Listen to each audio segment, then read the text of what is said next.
Hey folks, this is Vincent Natalie with Dad's Gaming Addiction, and today we're going to quickly review RAXXON. So, yeah, there's actually words on this box. I know it's kind of hard to see. I think they were trying to be like mysterious about this, and anyway, it's not my first design choice. But RAXXON is a cooperative game that can be played solo if you want, and you're going to be trying to rescue people while fending off hordes of zombies. It's a really fun game, and this is, I think, one of Idalee's favorite games. Yes, it is. And I like the design choice. Do you really? I do. Just all black? Yeah, I do. Okay. I think it is mysterious. All right. So we've covered this before, and this is a cozy game night. totally Yeah. cozy game night. It's summer. It is. 7 it is o'clock summer. is daylight. Yes.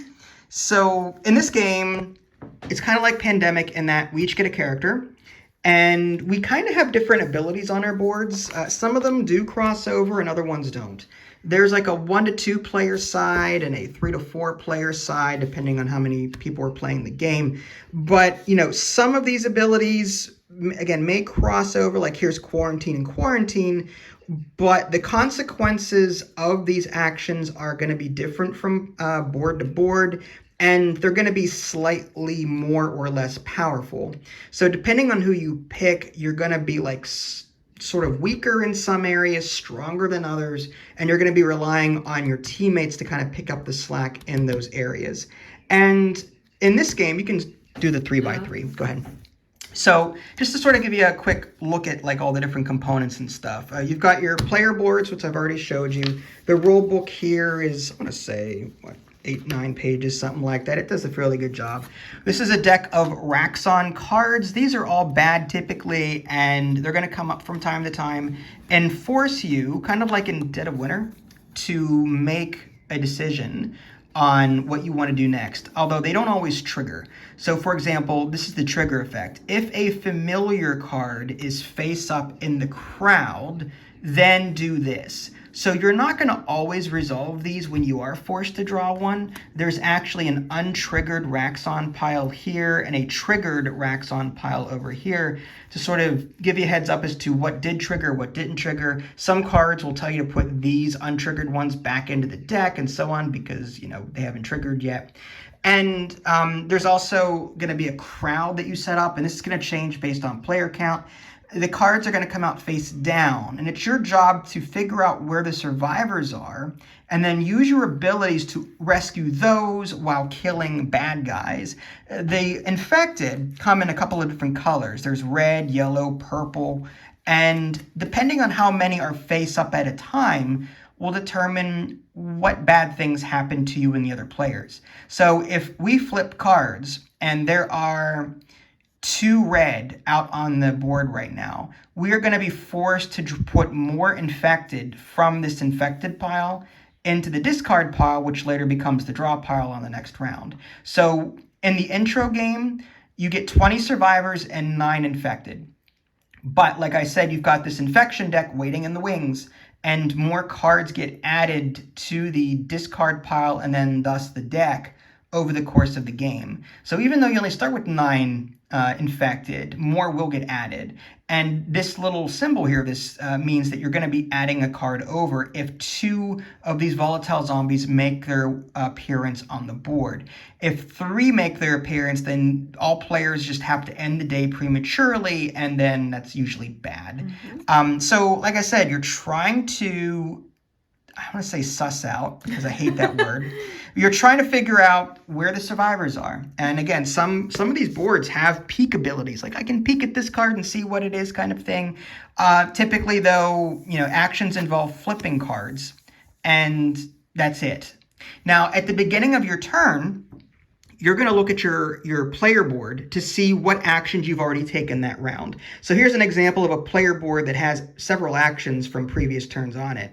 You can always flip a card for free and not have any consequences to pay later. But if you take these more powerful actions, you have to add these action markers. At the beginning of your turn, you have a choice. You can either resolve these top to bottom and then take your turn by doing something like flipping a card or taking an action, or you can pass. And if you pass, you're out the rest of the round. So the more actions you take here, the more consequences you have to resolve at the beginning of your next turn. That's how that works. And every time you take an action, you have to add another marker. So that's how they get added. So it's a risk-reward kind of game. The more actions you take, the more you can get done. However, the more RAXXON cards you might have to draw, the more the more cards that you have to draw from the deck to add to the crowd, the more that you're forced to flip and reveal, which again can be bad if you have effects like these on the bottom. And even the survivors, here's a survivor. Just because he's hostile, he still has a heart symbol, which means he's healthy. So you want to rescue him. But even still, if there's 2 of him on the table, you're forced to flip one whenever you reveal that second one. If there's 4 on the table, the day ends prematurely. So this is like crowd control the game, is what this is. It really is. And it's tough. In this particular playthrough, we did bad, like in the beginning. We really did. We rescued, what was it, 7 or 8 people on the first round. Yeah. Then the second round... The second round, we only had like... We drew 3 of the yellow cards in succession. Yes. And that was it. Like, there was no second round. I revealed one, she revealed one, I revealed one thinking, what are the odds? And then boom, there's the third one, we had to end the day. And when we end the day, we have to flip all cards face up, like this.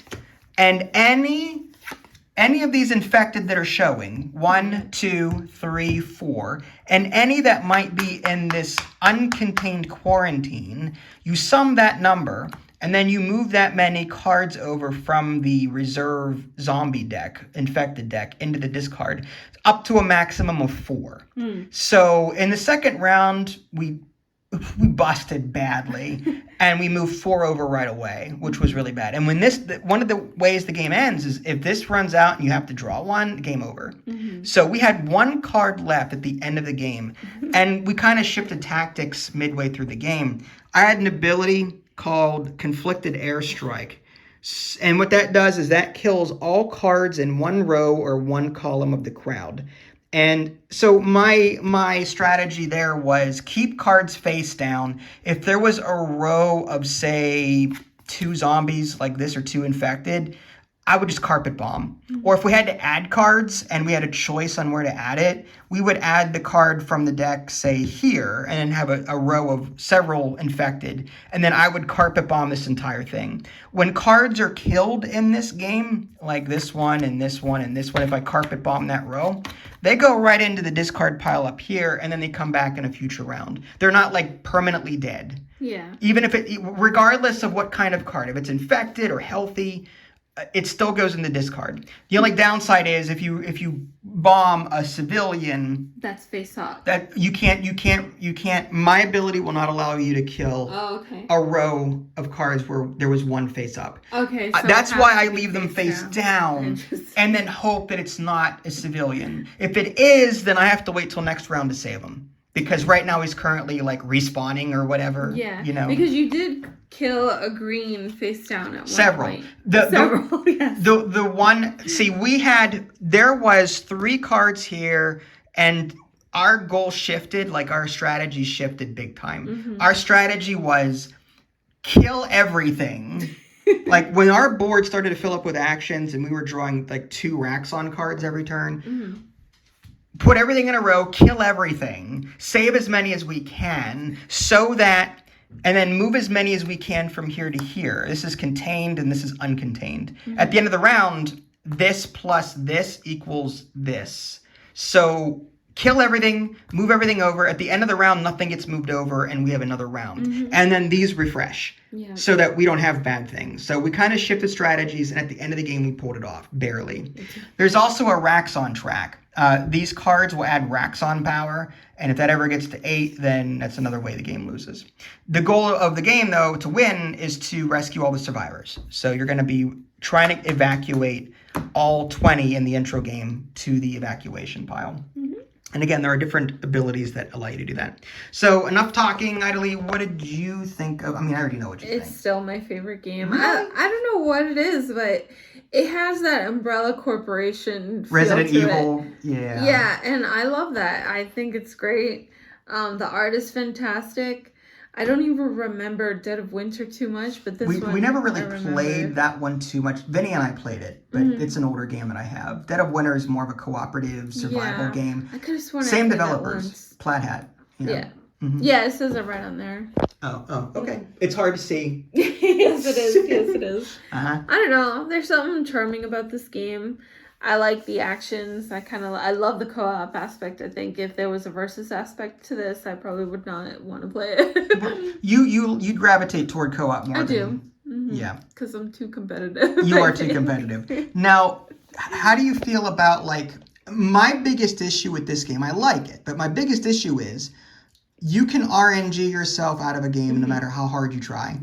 Meaning, we had a round, like I said, where we drew 3 yellow cards in rapid succession and we lost immediately. Yeah. Now, could I have avoided that by possibly killing 1 or 2 of them or carpet bombing? I probably should have. But if you're, like, playing the odds, it's possible to, like, lose a round prematurely and then just bad crap happens like that. Like, things can go really wrong. There's a lot of also luck in revealing cards face down. Neither of us had a peek ability on our player boards. So we were at the mercy of random luck. Yeah, I think this game really should have been like called Counting Cards, because if you know like how many purples and how many survivors there are left, it probably would have fared better for us. Yeah. Because at one point I think we had like 3 survivors, right, left, and you were concerned about pulling up more chaotic. But because we didn't know how many chaotics were in quarantine, we didn't know if there were any more in the deck. But because there were 3 survivors, this would not have applied because the end of day only effect. 1 more. Right, exactly. Yeah, I didn't know. Yeah. So the counting cards would help, and we forget things. So I'm old, so I have an excuse. Yes. So I like the game. I do, and is there a reason why this one sticks out to you so much, aside from the Umbrella Corporation thing? The theme, the co-op aspect. Do you like the actions and the consequences? I actually don't mind it so much.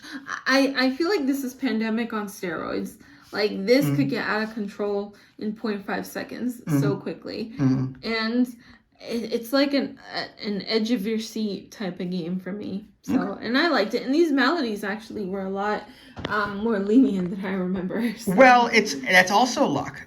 There's, again, a lot of card triggers. Like, some of them are forced triggers. Like, this card always triggers. Move cards from the quarantine to the unquarantine. And then this RAXXON power down here makes you go up by 1. So, you can do your more powerful abilities, but then you have to draw RAXXON cards every consequence round or turn. And again, it's luck. You don't know if you draw one where nothing applies. If Olivia Brown is in the game, which she's not. Oh, are you Olivia Brown? Bad example. But let's say Olivia Brown wasn't in the game, then you would just put this here unresolved and ignore it. Yeah. And then you keep going. So again, there's a lot of luck. So some people may not like that. Despite your best planning, the game can still treat you horribly. It could. I think this is the first time we've ever actually won RAXXON. No, right? we've won before. Oh, It's on camera, I'm sure. Okay. Maybe. Sure. Maybe. I'm old. What do I know? So, that was RAXXON. This is a great solo/cooperative game. I can't pick that up, unfortunately. Thank you. Thank you. Appreciate it. Yeah. Great co-op solo. If you're playing solo, you just control 2 different boards. And it's you pick one for that round and you use it. And then on the next round, you pick a different person. Oh, okay. So you can keep swapping people, which is kind of cool. I think I said this once a long time ago. I would play with every single person if I was playing solo. just to simulate like a team of people trying to beat the apocalypse kind of thing. Why not? Yeah. All right. Well, that was RAXXON. A huge thumbs up from Idalee there. Yeah, and me too. This is Vince and Idalee. Thanks for watching. We'll catch y'all next time. Take care. Bye, guys.